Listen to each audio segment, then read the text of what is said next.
¿Quieres empezar a hacer scratching? Pues yo te doy 10 claves a tener en cuenta para que empieces de una vez. ¡Dale caña!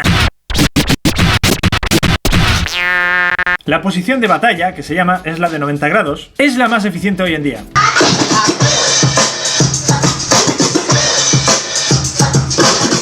Si ves vídeos antiguos te lo puedes encontrar de cualquier forma. Y tanto los DJs de mezclas como los DJs old school verás que los ponen en horizontal. Tiene la ventaja de que se puede acceder mejor al pitch, pero tiene la desventaja de que los brazos de los platos están en medio cuando pasas la mano de la mesa de mezclas al plato y viceversa. Y también que manipulando el disco al hacer scratching le puedes dar a la aguja, que se me ha olvidado. Yo soy absoluto partidario de que todo el mundo haga lo que le dé la gana, pero que sepas lo que haces, porque si lo pones en 0 grados te puede pasar esto.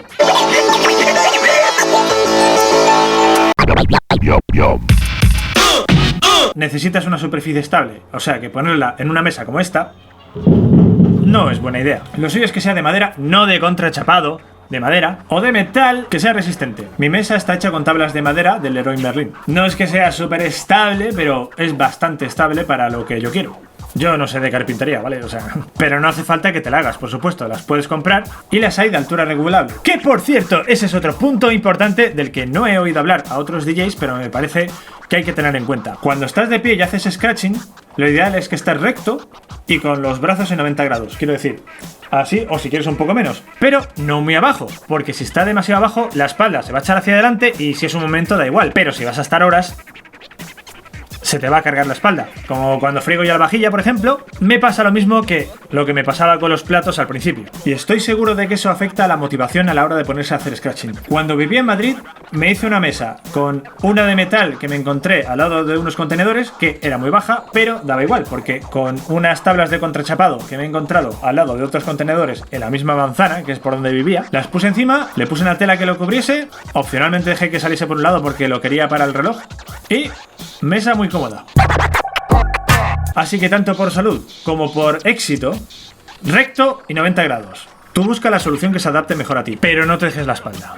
Es absurdo. Hay quien dice que lo mejor que puedes hacer es poner la mano dominante en el disco, pero no te creas, porque puedes pensar, si es que para la mano del disco necesito precisión y agilidad, pues para el crossfader también, porque obviamente tienes que dar donde quieres y mientras más rápido mejor. Además de que tienes que hacerlo ni demasiado pronto ni demasiado tarde porque los cortes van al ritmo. Por tanto, la respuesta es como te sientas más cómodo o cómoda. Pero si quieres te doy un par de sugerencias. 1. Si tienes un Numark PT01 Scratch, mano izquierda en el disco, porque si pones la derecha tienes que enfrentar las manos. Y 2. Para el resto de equipos, si dices con esta mano soy más rápido o incluso más fuerte y con esta soy más preciso, pues la primera para el disco y la segunda para el crossfader, por ejemplo. Tu prueba. No. ¿Te sudan las manos un montón? ¡Estás de enhorabuena! Porque a los que no nos las sudan... ¿Está bien dicho eso? Tenemos el problema de que se nos escapa el vinilo. Esto es muy común, por eso quiero que lo sepas, y por eso verás a DJs que hacen así. Yo lo que hago es utilizar una esponja, esta es una berria, es una que compré en eBay, la más barata. Cuidado que te pueda dar grima. ¡Ah! Porque es que resulta que con el tiempo pues se va hundiendo la parte del centro. Pero las hay mejores. Hay de estas de poner sellos, creo, que seguro que son de más calidad. Posiblemente en el futuro me pille una de esas. Posiblemente al empezar tenderás a poner solamente un dedo, pero poniendo más adquieres más precisión y más agarre, obviamente. Yo antes apoyaba uno también, pero ahora llego a apoyar los 4 para hacer chirps rápidos, por ejemplo. Y hay quien pone el pulgar incluso para hacer cosas especiales. Entonces, tú establécete una base si quieres, pero experimenta. O sea, de vez en cuando me apoya más dedos, más juntos, más separados. Ah, y también más cerca o más lejos del centro. Porque mientras más lejos estás del centro, más preciso eres, pero más tienes que recorrer. Y mientras más cerca estés, pues lo contrario, obviamente. Bien, vamos con la presión. Me ha parecido ver a DJs que presionan tanto que paran el motor. Eso para mí es una locura. Lo que hay que hacer es presionar solo lo suficiente para parar el patinador, pero que siga deslizándose sobre el platillo. Y si lo que quieres es detener el vinilo pero no quieres parar el motor, lo que puedes hacer es darle hacia adelante y hacia atrás. Que por cierto fue así como nació el Scratch. Pero eso para otro vídeo. ¡Vamos con el siguiente punto! Ah, no, lo de crossfader.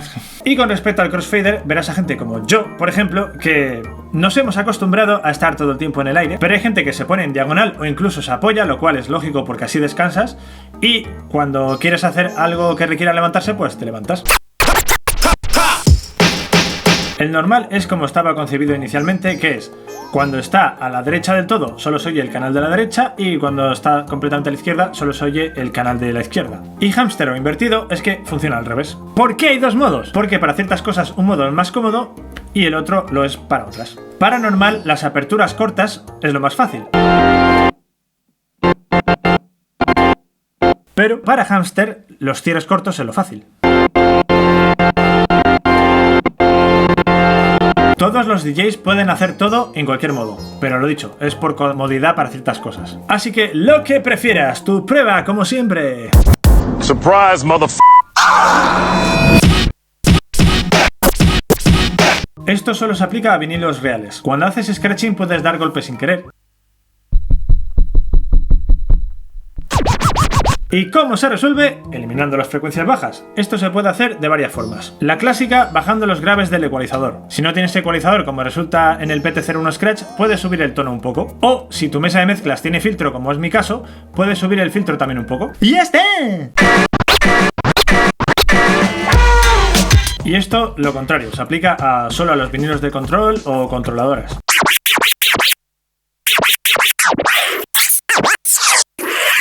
Cuando haces scratching, mira el disco platillo y no la pantalla, porque además de que eres dependiente de la pantalla, por lo general el software de DJ genera la onda con latencia, es decir, con retraso, por lo cual no puedes tener un control preciso. Si puedes evitarlo, evita mirar a la pantalla es solo para buscar.